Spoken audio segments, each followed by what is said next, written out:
Good evening and welcome to Tucker Carlson Tonight. Big changes in the tiny hothouse, and it is tiny, of cable news this evening. CNN's top-rated anchor, Chris Cuomo, has been pulled off the air, likely for good. We'll probably never see him on camera again. For us here at Fox, it feels like the end of something. Like most Americans, we never actually watched the Chris Cuomo show, assuming that was its name. But over the years, we saw his clips, and they transfixed us.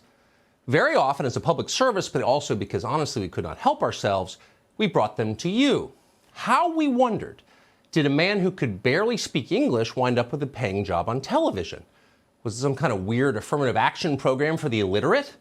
We never figured it out, but it was remarkable to see it. Sentence after badly mangled sentence. A bouillabaisse of incomprehensible grammar. You couldn't understand any of it. It was a kind of performance art. A communicator wholly unable to communicate. And then there was the weightlifting. There was nothing wrong with lifting weights or keeping in shape, obviously.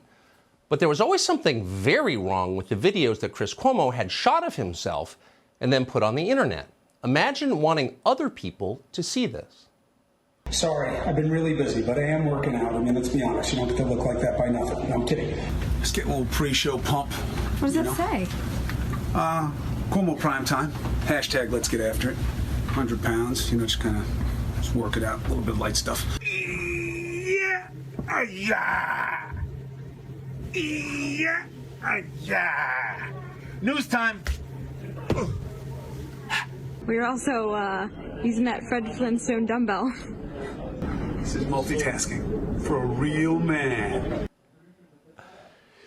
Oh, his poor staff. So yes, we did make fun of Chris Cuomo quite a bit on this show. In fact, pretty relentlessly for the past 5 years. Chris Cuomo was a buffoon. He was also, in the way that buffoons tend to be, incredibly self-righteous and false.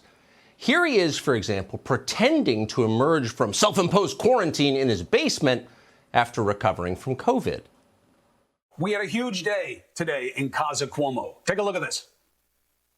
All right, here it is. The official re-entry from the basement, cleared by CDC, a little sweaty, just worked out, happens.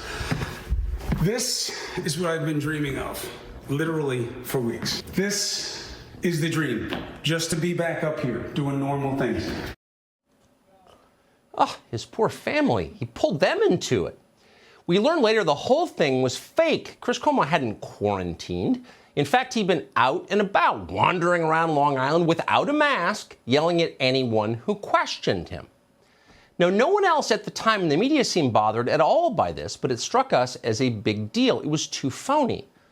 But his bosses didn't care. Before you knew it, Chris Cuomo was back on television, barking at you for, yes, not wearing a mask. Put on the damn mask. If you're in California, if you're in Riverside, wear the mask. If you want to avoid situations like this where you live, wear the mask. If we care about doing the right things, I wear a mask for you as much as I wear it for me. I had the disease. You need to wear a damn mask. Right. And you have to take care of other people in your community, and it's got to be about us, because the help's not going to come from above. Said the guy who screamed at someone else for pointing out that he was not wearing a mask. Now, at the time, that seemed pretty unforgivable to us. In fact, watching the tape, it still does seem unforgivable. But once again, Chris Cuomo's bosses weren't bothered at all. At CNN, there is no penalty for falseness. The only thing you can't do at CNN, the thing that they will never tolerate, is displeasing the people in charge. That means not simply Jeff Zucker, who runs the company, but the billionaires who run our country. If you cross them, you're done. So this morning, when we saw The Atlantic magazine, we knew it was curtains for Chris Cuomo. The Atlantic is owned by Steve Jobs' widow. It functions as a kind of modern social register, a place for the ruling class to talk to itself. And The Atlantic decided that it was deeply displeased Chris Cuomo had dared to help his brother, the former governor of New York, when he was accused of sexual harassment. Chris Cuomo must go, The Atlantic declared. And then we knew he would. We knew it was over. In the world that Jeff Zucker lives in, The Atlantic makes the rules. Cuomo was done.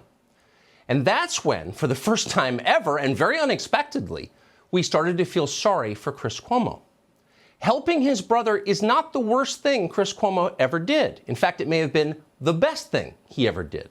Not because Andrew Cuomo was a good person. He certainly wasn't a good person. Andrew Cuomo was loathsome. But Andrew Cuomo was Chris Cuomo's brother. And that's what you do with brothers, even the loathsome ones. You help them when they need it. Period. It's called loyalty. At CNN, as at the rest of the media, this is an alien concept. Is there a single person at CNN or any other left-wing network who would risk his job to help his own brother? No. Above all, these people are careerists, ruthless careerists. They would betray anyone to get ahead. If Jeff Zucker told this guy to denounce his own wife on television, do you think he'd hesitate before doing it? Well, of course he wouldn't, not for a second. So when we tell you that the media are corrupt, we don't just mean they're corrupt politically. It is much deeper than that. They don't acknowledge the most important rules in life. Your first obligation is to your family. Your first obligation is not to the state, it's not to a political party, it's not to Jeff Zucker or some creepy billionaires at the Atlantic magazine, it's not even to your own career. Your most basic obligation is to the people you are related to. When they need your help, no matter who they are, even if they're the governor of a state, even if they're horrible people, you help them anyway, because it's your family. Chris Cuomo may be an idiot, and he is, but he understands that. What a thing to be fired for. Hey, Sean Hannity here. Hey, click here to subscribe to Fox News YouTube page and catch our hottest interviews and most compelling analysis. You will not get it anywhere else.